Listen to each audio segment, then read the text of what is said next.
Today a man threatened to kill me in the barber shop. And these sorts of things, they don't happen very often. But when they do, they can be quite unnerving. And today was one of the first times I've managed to stay calm, very, very calm in a situation like this.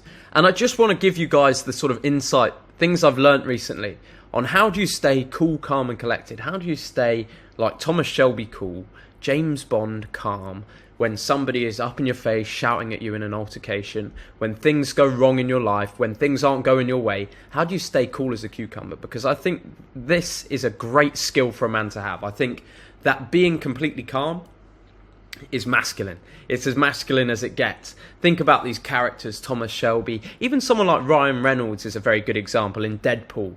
How he uses humour with everything. Even when situations are very bad, he's always having a laugh. He's not taking things too seriously. And I really, really like that. I think it's a sign of a very strong man. And I think the quicker a man loses his cool, then the smaller and less powerful he is. Because a man should never lose his cool. There shouldn't be anything that happens to you in your day-to-day life that makes you particularly worried, anxious, upset, angry. But a lot of us, we get angry like that. We get upset like that. So this is just the methods that I've used over the years to calm myself down, to allow myself to think, react the best way I possibly can in situations so that they work out well for me. Because if somebody can control how you feel, can control your emotions, then they have control over you as a man. So how do you protect your inner peace? And the answer to this is I think calm is a choice. Once you actually break it down, which I'm going to in this video, calm is a choice. But the problem is you are biologically wired to become wild, angry, scared, anxious. It's a survival instinct. It's very normal. It's what we are wired to do. It was the fight or flight mechanism. The problem is so much of our life is stress-based now with technology, work, modern life, but not life-threatening, that we no longer need that fight or flight mechanism. And often it can do us more harm than good. So this is how I've sort of undone this wiring in 3 different situations, 3 different scenarios. I'm going to explain how to unleash your inner Thomas Shelby. Let's start off with a very simple one, something that I only realised recently whilst driving with First Man. And he said something to me that was very, very interesting. And I noticed I'd done it also for a while, but I'd never thought about it. Here's a little backstory for you. We were driving around in London. London is a hellhole to drive through. You do not want to drive a car in London. Parking, fines, one-way streets, turns, taxis, bikes, anything you can imagine. Fucking flying pigeons. These things would make any man lose their cool, but not First Man. And he said to me, look, you do realise road rage is one of the most unattractive traits anyone can show. And I was like, yeah, I suppose it is. Looking at it, whenever I'm in the car with someone who's raging and fucking effing and blinding when any person pulls out, it really sort of makes me feel anxious and it puts me off them a little bit. And he was exactly right. He's like, any woman that's in the car, any person that's in the car, if you're swearing, if you're losing your cool, if you can't deal with a little bit of traffic, then what kind of man are you if you can't just drive around without, just use your brakes, slow down, let people in, do this stuff? And I'm not a big road rager myself. I've always stayed pretty calm in the car. I'm not that fussed by what other people do, as long as it's not too crazy. But I'd never thought about it like that. And First Man said this to me, and I thought, that's such a good thing to tell people, because calm in this situation is an absolute choice. Road rage, the majority of the time, people are looking to get angry. You're stressing yourself and everybody out for no reason at all. And as soon as you start being calmer in the car, when you've got a woman in the car, she will probably comment and say, wow, why are you not getting angry when these people pull out on you? So many guys let themselves get bothered by these things. And that's what I mean by calm is a choice. You decide whether you get angry in this situation.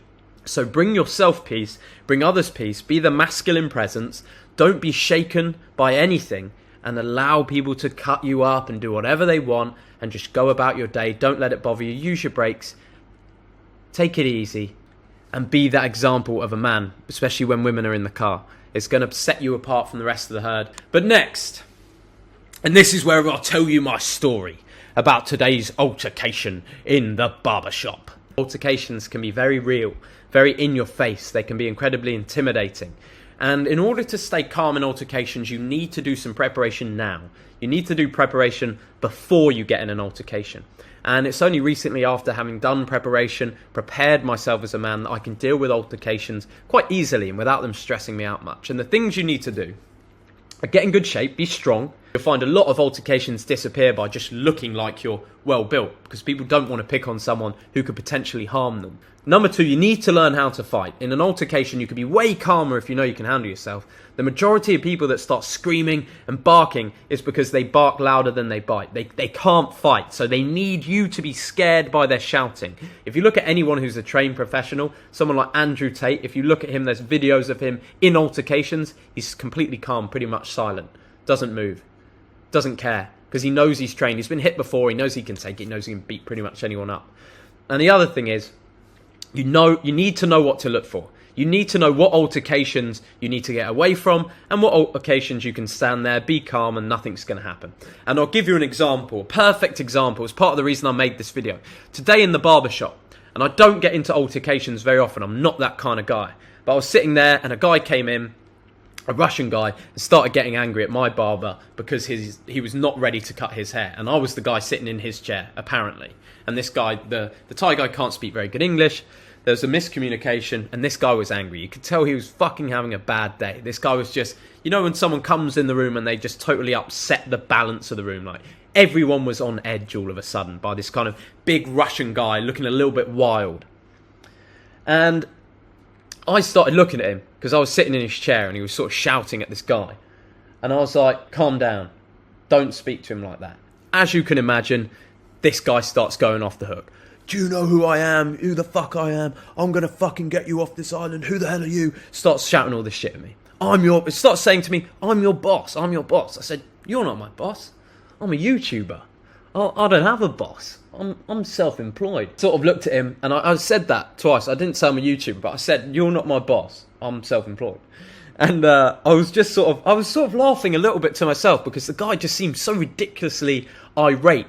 And this is one of the things to look for. If somebody gets ridiculously irate, if they start shouting, it's normally because they're scared.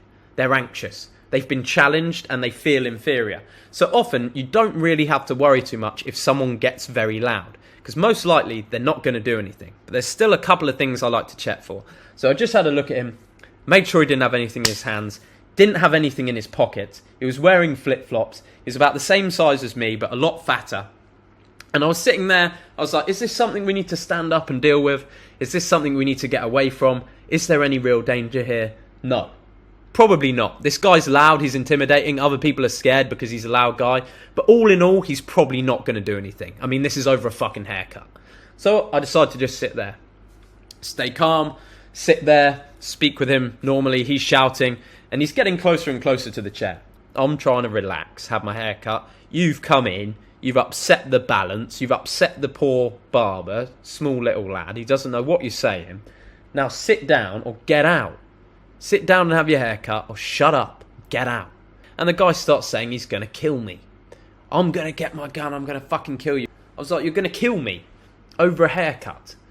And these are the people that, when you see someone react like this in a situation, when someone says they're going to kill you over a haircut, but they haven't yet done anything. They've been standing shouting at you for 4 or 5 minutes. They could have easily swung and hit you. The dangerous people out there, unfortunately, you wouldn't have known about it. If he was actually a dangerous guy, I'd probably already be fucked. But by the time a guy's shouted at you for that long, he's not going to do anything. So you've got to keep your calm. You've got to stay collected. Because the problem with a guy like that is he can very easily, he's very insecure, but he will turn into a bully if you allow him to. If you allow him to gain the upper hand, if you falter. So there's a few times he shouted at me, you need to say sorry to me, I'm your boss. I said, I'm not fucking saying sorry to you. And as I said earlier, you're not my boss, I'm self-employed. You have to do these things. You have to sit there calm and collected, stare someone down in the face, and just say this stuff to them very calmly, because then they start to think in their head, why the fuck is this guy so calm? Why, when I'm shouting in his face, saying I'm going to kill him, does this guy not give a fuck? And they start to get a little bit scared. And the big telltale sign is, look if somebody's shaking, and his lip just started to...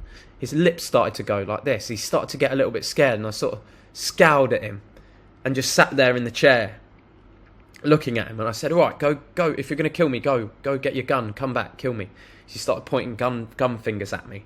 You're never going to do Muay Thai again, I'm going to kill you. I said, all right, go get your gun and come back. Eventually, he turns around and leaves. He goes to get his gun. He never came back. He didn't come back in the shop. If you don't deal with a guy that way, if you allow somebody to intimidate you in that situation and you don't stay calm, let's say, for example, you didn't stay calm and you got up and hit him, you could get in trouble. Although he probably deserved it, you could get in trouble. It's ideally not what you want to do. You don't really want to throw the first punch. If you'd not been calm, if you'd been scared, if you'd said sorry to him, if you'd backed down, he would have taken the piss. He probably would have beaten you up. The only thing that stops someone like that from getting aggressive is the unknown about you being calm. So altercations, when you remain calm, it makes you seem dangerous. And the best way to remain calm is to be dangerous. And I'm not saying I'm a massively dangerous guy or anything. I'm really not compared to most fighters. But I know how to handle myself more than 95% of people, probably. Maybe even 99% of people. Because I've done trained combat. I've had fights. So become prepared. Stay calm.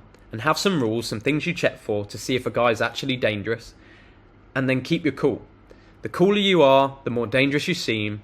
The louder you shout, the worse everything gets. So, just wanted to give you that little one. It was a strange altercation in the barbers, but something I thought maybe you guys could learn from as well. And was an interesting one for me, because maybe in the past I would have shouted louder if I'd been a bit more insecure. I maybe would have enticed an altercation. I maybe might have ended up getting hit. I might have backed down and said sorry. But today I felt like I dealt with it in a fairly good way, a fairly cool, calm, collected manner. And the barber said afterwards, he was like, thank you so much, you're calm, man, you strong, man, you have heart, you're brave. And I said, oh, thank you very much, I appreciate that. And now the final one, I've had to deal with a few of these, is disasters. These can be financial, environmental, physical, any type of disaster. When you think something's going to happen, when you're going to get paid and suddenly it falls through. When someone's going to buy something from you, you don't get the money and you can't pay rent. When you find out there's something extremely wrong with your health. If you're in some sort of environmental disaster. These are forms of real stress. These are things that you can find yourself feeling like you really need to get down about them. Like you need to get sad or angry because you've lost your job. Or you need to get angry because someone didn't pay you. However, these things lead to impulsive, quick decisions that normally get you in trouble. So I found the best way is to just take a step back.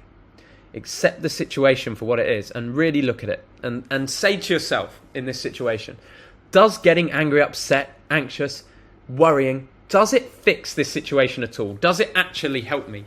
Or could I choose to still just be happy and calm? And this is something I've started to do recently and it's just changed my life massively. If you find yourself in a situation, one that you don't want to be in, somebody doesn't pay you, something falls through and things look bad, you're going to feel that feeling to start getting worried and anxious. And what you do is you just decide, to be honest, I can feel either way about this. I'm not going to let outside situations affect my internal peace. This is a bad situation, but it's going to be bad either way. I can either worry about it or I can get on with it. So I would just recommend, boys, you look at the situations you're in. You have a think and see if this will even cross your mind in 5 years. And if it won't, decide to be calm, cool, collected, and people will notice. The people around you, women, men, friends, they'll say, fuck me. Jack's fucking unbelievably cool in these situations. Something's fallen through. You get even stupid things, you get a parking ticket or a fine or speeding ticket, and most people are raging, losing their head, and you just go, unlucky, no problem. Parking ticket, bummer. No problem, I'll get it paid. Especially when you're with other people that might look up to you.